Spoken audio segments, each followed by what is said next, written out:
ry malagasy zay manam-pinoana andao raha ty fahasaminatsona fa tena tsara mirahina andao raha tomboka amin'ny hira zava-mane melo lalana ray ro telo ndao ara hoe andeha iarady ifampitantana fa tena tsara indrindro ny fifankatiavana ka ny fotsikiray izay natao tanjonao anandratrao mandraky zay metsy so fitiavana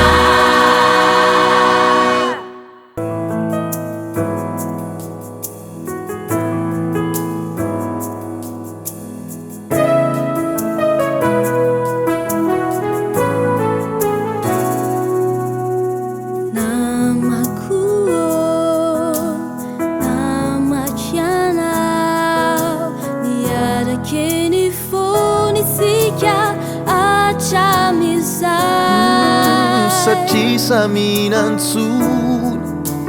iray tambatra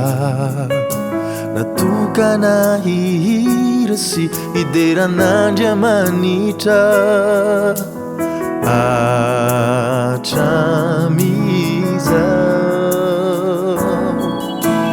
taona maro izay no niarahana nandeha namakivaky fisedrana sy alondrano be indraindray tola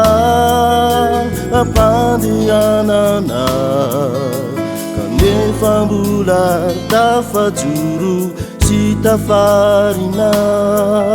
isika rehetra izao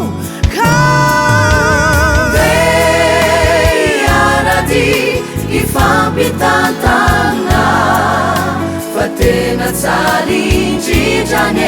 ny fifankatiavana ka ny fotsikiray izay natao tanjona hanandratrao mandraky izay lay zay so fitiavana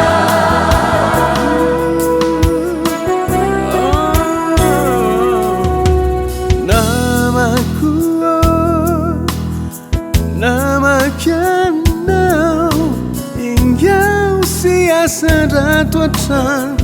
ny feona itorisyanambara anilay Kristy amerinao ambalany ireondry zainany ety antany ety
fankizana